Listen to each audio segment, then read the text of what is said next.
नमस्कार. आपण ETF कशा प्रकारे इन्व्हेस्टमेंट करू शकतो याबद्दल आपण माहिती घेणार आहोत. ETF म्हणजे एक्सचेंज ट्रेडेड फंड. जसं शेअर मार्केटमध्ये वर्किंग आवर्समध्ये जसे स्टॉक्स ट्रेड होतात ट्रेडिंग आवर्समध्ये, त्याप्रमाणे ETF देखील ट्रेड होतात. जसं म्युच्युअल फंड हा एक 50 ते 60 कंपनी किंवा 100 कंपन्यापर्यंत एका म्युच्युअल फंडमध्ये कंपन्या असतात. त्याचप्रमाणे ETF देखील एक 10 ते 20 कंपन्यांचा हा एक कंपनी असलेला हा एक फंड असतो आणि याच्यामध्ये आपण इन्व्हेस्टमेंट करू शकतो. जसं की बऱ्याचदा आपण काय करतो, आपण डीमॅट अकाउंट ओपन केल्यानंतर इन्व्हेस्टमेंट करण्यासाठी आपण बऱ्याचदा कोणाच्या तरी सांगण्यावरून किंवा कोणाच्या तरी रिकमेंडेशनवरून आपण वेगवेगळ्या कंपन्या विकत घेत असतो आणि कालांतराने काय होतं, त्या कंपन्या पडून जातात खाली आणि पडल्यानंतर आपल्याकडे ॲव्हरेज आऊट करण्यासाठी पैसा देखील नसतो आणि मग आपण काही त्या कंडिशनमध्ये काही करू शकत नाही आणि 2-2, 3-3 वर्ष त्या कंपन्या वरती येत देखील नाही. मग त्याऐवजी आपण जर ETF हा बेस्ट पर्याय आहे. ETFमध्ये आपण कशा प्रकारे इन्व्हेस्टमेंट करू शकतो त्याला बघूयात. मग हा एक MFANG म्हणून एक ETF आहे मफांग नावाने. तर याच्यामध्ये जे आहे, याच्यामध्ये कोणत्या कंपन्यामध्ये इन्व्हेस्ट केलं जातं ते आपण बघू शकतो. तर हे जे आहे याच्यामध्ये याचं पोर्टफोलिओ आपण बघूयात. तर याच्यामध्ये जे आहे Broadcom, Netflix, Nvidia corporation, Meta platform, Apple, Microsoft corporation, CrowdStrike आणि सर्व्हिस नाव ह्या कंपन्यामध्ये इकडं इथे जे प्रपोर्शन दाखवलं आहे, तर ह्या प्रपोर्शनच्या हिशोबाने याच्यामध्ये पैसे लागतात. तर हे जे मिरा ॲसेट नावाचा जो ETF आहे, Mirae asset NYSE FANG plus ETF या नावाने, त्याचा जो कोड आहे तो MAFANG या नावाने तो लिस्टेड आहे जिरोदामध्ये. तर ह्या ETFची एक क्वांटिटी परचेस करण्यासाठी आपल्याला ₹151.23 लागतात. तर आपण इझिली हा परचेस करू शकतो आणि हे ₹151.23 जे आपण एक क्वांटिटी जर परचेस केली तर ती ह्या पर्सेंटेजच्या हिशोबाने डिवाईड केली जाते. ह्या कंपन्यामध्ये ते पैसे, एवढ्या सगळ्या कंपन्यामध्ये 10 ते 12 कंपन्यामध्ये ते पैसे लावले जातात. तर दुसरा आपण एक ETF बघूयात. जसं की आपल्या इंडियामध्ये ट्रेड होणारे जे ETF आहेत, तर PSU बँक बीज हा इंडियामध्ये ट्रेड होतो, पण USच्या कंपन्यामध्ये पैसे आपले इन्व्हेस्ट केले जातात आणि हे PSU बँक बीज जे आहे ते आपल्या इंडियन बँकेमध्ये हे पैसे लागतात. तर याच्यामध्ये कोणत्या प्रकारे हा PSU बँक बीज नावाने ETF आहे, तर याच्यामध्ये कोणत्या कंपन्यामध्ये पैसे इन्व्हेस्ट केले जातात ते बघूयात. तर ह्याचा आपण जर पोर्टफोलिओ बघितला, याचे होल्डिंग्स बघितले, तर बघा PSU बँक बीज या म्हणजे आपल्या जे इंडियन गव्हर्नमेंट बँका आहेत त्यामध्ये हे पैसे लागतात. स्टेट बँक ऑफ इंडियामध्ये 32% इन्व्हेस्ट केले जातात. बँक ऑफ बरोडामध्ये 14.41, कॅनरा बँकमध्ये 12, Punjab national bank, union bank, Indian bank, bank of India आणि बँक ऑफ महाराष्ट्र ह्या सर्व बँकांमध्ये ह्या प्रपोर्शनमध्ये या ठिकाणी पैसे इन्व्हेस्ट केले जातात. सपोज आपण जर असं एखादी याच्यातली सपोज आपण जर युनियन बँक ऑफ इंडिया घेतली आणि ही एकाच बँकेमध्ये जर आपण पैसे 50,000 किंवा 1,00,000 रुपये टाकून दिले आणि ही जर वर्षभराने जर ही बँक खाली ह्या स्टॉकची प्राईस जर खाली पडली, तर आपलं पूर्ण जो आपण 50 किंवा 1,00,000 रुपये जे इन्व्हेस्ट केलेले आहेत ती पूर्ण अमाऊंट आपली मायनसमध्ये जाईल. तर त्याऐवजी आपण जर हा पूर्ण ETF जर बाय केला PSU बँक बीज नावाचा, तर आपले ह्या प्रपोर्शनमध्ये पैसे डिवाईड केलेले हे डिवाईड करून इन्व्हेस्ट झाल्यामुळे आपल्याला ह्यामध्ये रिस्क पण त्या पद्धतीने आपली कमी होते आणि आपले वेल डायव्हर्सिफाईड च्या प्रपोर्शनमध्ये ते पैसे ह्या प्रत्येक जे बँका आहेत याच्यामध्ये इन्व्हेस्ट केले जातात. पुढचा एक ETF आपण बघूयात. हा HDFC SML 250 नावाचा एक स्मॉल कॅप ETF आहे. ह्याच्यामध्ये स्मॉल कॅप कंपन्यामध्ये जर कोणाला इन्व्हेस्ट करायचं असेल तर तो ह्या ETFमध्ये इन्व्हेस्ट करू शकतो. तर याच्यामध्ये कोणत्या कंपन्या आहेत आपण बघूयात.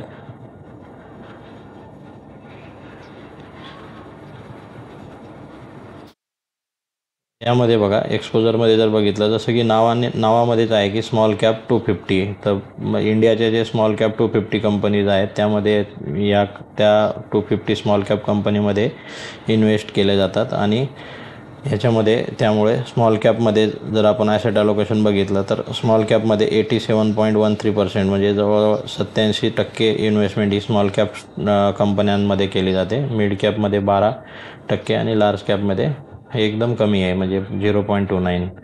तर याच्यामध्ये जे आहेत MCX ही जी कंपनी आहे याच्यामध्ये 2%, 2.25%, CDSLमध्ये 1.58, लॉरस लॅब, क्रॉम्प्टन ग्रीव्ज, कोरोमंडलम फायनान्स ह्या सर्व कंपन्यांमध्ये हे इथे जे प्रपोर्शन दिलेलं आहे त्या प्रपोर्शनमध्ये इन्व्हेस्ट म्हणजे केले जातात त्याच्यामध्ये पैसे.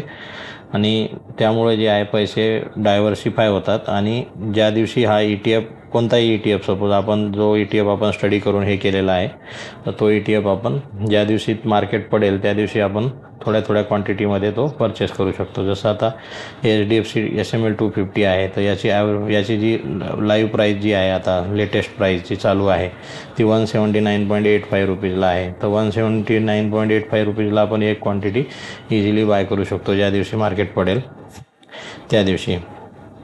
जसं आपण दुसरा एक ETF बघूयात ऑटोबीज. आता जे इलेक्ट्रिक व्हेकल सेक्टर आहे किंवा ऑटो सेक्टर आहे तर त्याच्यामध्ये जर कोणाला इन्व्हेस्टमेंट करायची असेल तर तो ह्या ऑटोबीजमध्ये इन्व्हेस्ट करू शकतो. यामध्ये कोणत्या कंपन्यांमध्ये इन्व्हेस्ट केले जातात तर ते आपण बघणार आहोत. एक मिनिट. तर ऑटोबीजमध्ये जे आहे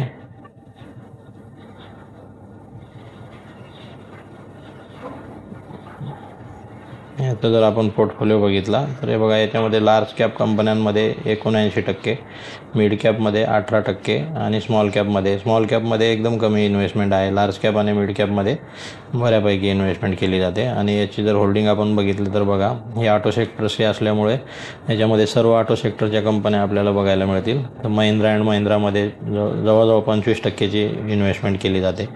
आणि Maruti Suzuki, Tata Motors, Bajaj auto, Eicher motor, TVS motor येथे जे कंपन्या आहेत ह्या प्रपोर्शनमध्ये या कंपन्यांमध्ये इथं इन्व्हेस्टमेंट केले जातात. हे बघा खाली पण काही कंपन्या आहेत. तर हे म्युच्युअल फंडपेक्षा म्हणजे आपण जर डीमॅट ओपन केलेलं असेल आणि आपण स्टॉक्स वगैरे ट्रॅक करत असू तर हे ETF आपण ज्या दिवशी ETF पडतात त्या दिवशी आपण हे बाय करू शकतो. अशा पद्धतीने जे आहेत हे एक जे आहे याच्यामध्ये मोमेंटम 50 नावाचा ETF आहे जे भारताच्या टॉप 500 कंपन्या ज्या आहेत त्यापैकी जे मोमेंटमध्ये जे 50 कंपन्या असतात त्यामध्ये हा ETF इन्व्हेस्ट करतो. याच्यामध्ये जे सध्या जे आहेत आता मोमेंटम स्कोअरच्या हिशोबाने याच्यामध्ये जे कंपन्या आहेत ते आपण बघूयात कोणत्या आहेत. तर याच्यामध्ये बघा InterGlobe aviation, HDFC life insurance, Bajaj Finserv, Bajaj finance, SBI life insurance, BSE, Kotak Mahindra bank, max healthcare अशा ह्या प्रपोर्शनमध्ये आणि खाली पण काही कंपन्या आहेत अजून ह्या हिशोबाने याच्यामध्ये इन्व्हेस्टमेंट केली जाते. तर डायरेक्टली स्टॉक्स विकत घेण्यापेक्षा ETF हा कधी पण बेटर ऑप्शन आहे. आणि ETFमध्ये आपण एक वॉचलिस्ट बनवायची आहे आपल्याला ETFसाठी. आपण जसं आता ITBs नावाचं ही एक वॉचलिस्ट आहे. याच्यामध्ये ITBs हा ETF, HDFC हे सगळे ETF इथं टाकून ठेवलेले आहेत याच्यामध्ये. तर आपल्याला ज्या दिवशी याच्यामध्ये करेक्शन होतो त्या दिवशी जो ETF जास्त पडतो तो ETF आपण थोडं प्रमाणात क्वांटिटीमध्ये बाय करू शकतो. जसं फॉर एक्झाम्पल आता आपण बघूयात याला आपण इथं शॉर्ट करायचं आहे पर्सेंटेज म्हणजे जो जास्त पडलेला आहे तो आपल्याला आता हे वाढलेले ETF दाखवत आहेत. आपल्याला पडलेला ETF बघायचं आहे. तर हे बघा तर हा स्टॉक्स आलेला आहे याच्यामध्ये हा अल्फा नावाचा ETF आहे. हा अल्फा नावाचा ETF 1.02%नी करेक्ट झालेला होता. तर जो ETF हा रेल्वे सेक्टरमध्ये इन्व्हेस्टमेंट जर आपल्याला करायची असेल तर आपण हे बघा रेल्वे सेक्टरचा ETF आहे. नवीन ग्रोनी लॉन्च केलेला ETF आहे ग्रो कंपनीने. तर याच्यामध्ये बघा याच्यावरचा आपण पोर्टफोलिओ बघितला तर हे रेल्वे जसं नावानेच आहे रेल्वे सेक्टरमध्ये जे कंपन्या आहेत ते सगळ्या याच्यामध्ये इन्व्हेस्ट करतात. त्या कंपन्यामध्ये मिड कॅपमध्ये 53-54% आहे, लार्ज कॅपमध्ये 35% नियर अबाउट आणि स्मॉल कॅपमध्ये 11-12%ची इन्व्हेस्टमेंट आहे. याचं जर आपण होल्डिंग बघितलं तर याच्यामध्ये जसं की नावामध्येच आहे की रेल्वे सेक्टरमध्ये आहे. तर मग IRFC जी कंपनी आहे त्याच्यामध्ये 19%ची इन्व्हेस्टमेंट आहे. IRCTCमध्ये 18%, RVNLमध्ये 17%, कंटेनर कॉर्पोरेशनमध्ये जवळजवळ एक 16%ची इन्व्हेस्टमेंट आहे NTPCमध्ये. तर हे सगळे रेल्वे सेक्टरच्या ज्या कंपन्या आहेत. जर कोणाला रेल्वे सेक्टरमध्ये इन्व्हेस्ट करायचं असेल तर ते ग्रो रेल नावाने हा एक ETF आहे. तर याच्यामध्ये आपण इन्व्हेस्टमेंट करू शकतो. जसं IT सेक्टरला कोणाला करायचं असेल तर IT बीज नावाने आहे. गोल्डमध्ये कोणाला करायचं असेल तर गोल्ड बीज आहे, सिल्वर बीज आहे. जसं हा फायनान्सचा आहे, फायनान्स सेक्टरमध्ये इन्व्हेस्टमेंट करण्यासाठी हा फिना ETF ICICI प्रुडेन्शियलने लॉन्च केलेला ETF आहे. याच्यामध्ये कोणत्या कंपन्या आहेत. जर कोणाला फायनान्स सेक्टरमध्ये फायनान्शियल सेक्टरच्या कंपन्या परचेस करायच्या असतील तर तो या ETFमध्ये परचेस करू शकतो. याच्यामध्ये बघा लार्ज कॅप, मिड कॅप आणि स्मॉल कॅप अशा ह्या पद्धतीने याचं ॲसेट ॲलोकेशन करण्यात आलेलं आहे. आणि होल्डिंग जर आपण बघायला गेलो, जसं की आता हे फायनान्शियल सेक्टरशी रिलेटेड ETF आहे. तर बजाज फायनान्समध्ये 15%, BSEमध्ये, नंतर Bajaj Finserv, Jio financial, Shriram finance, HDFC life, SBI life, Cholamandalam investment या सर्व कंपन्यांमध्ये इथे ज्या पद्धतीने ज्या प्रोपोर्शनमध्ये दाखवलेलं आहे त्या प्रोपोर्शनमध्ये इन्व्हेस्टमेंट केले जाते. अशा पद्धतीने आपण स्टॉक्सऐवजी ETFमध्ये परचेसिंग करू शकतो. आणि ज्या दिवशी मार्केटमध्ये करेक्शन येतं त्या दिवशी आपण थोड्या क्वांटिटीमध्ये ETFमध्ये पैसे लावले की ते पैसे आपल्या युनिट प्राईस आपल्याला म्हणजे स्वस्त भेटते आणि जास्त युनिट आपल्याला मिळतात कमी पैशांमध्ये. तर ज्या दिवशी मार्केट पडतो त्या दिवशी आपण एक वॉचलिस्ट बनवायची आहे. वॉचलिस्ट बनवून ठेवायची आधीपासून आणि ती डिसेंडिंग ऑर्डरने लावायची आहे.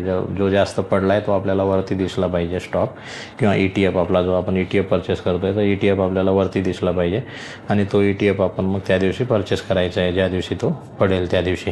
तर अशा पद्धतीने आपण ही वेगवेगळ्या सेक्टरची ETFची लिस्ट आपण बनवू शकतो आणि ETFमध्ये आपण इन्व्हेस्ट करू शकतो. जसं की आपण जर स्टॉक्स परचेस केले तर आपल्याला स्टॉक्समध्ये डिव्हिडंड जो आहे तो आपल्या अकाउंटला क्रेडिट होतो. पण ETFमध्ये तसं न होता ETFची जी लेटेस्ट प्राईस जी असते ही NAV व्हॅल्यू जी आपण म्हणतो तर ह्या व्हॅल्यूमध्ये ॲडजस्ट केले जातात. त्यामुळं याची व्हॅल्यू पण वाढत राहते आणि पैसे आपले डिव्हिडंडचे जो डिव्हिडंड मिळतो तो सगळे पैसे आपले इथे रिइन्व्हेस्ट होत राहतात. त्यामुळे ETF हा बेटर ऑप्शन आहे स्टॉक्सपेक्षा आणि म्युच्युअल फंडपेक्षाही.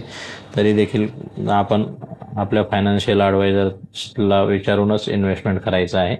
ते मी ह्या पद्धतीने करत आहे माझं स्वतःचं इन्व्हेस्टमेंट. ते फक्त एज्युकेशनल पर्पजसाठी मी इथे दाखवलेलं आहे. थँक्यू.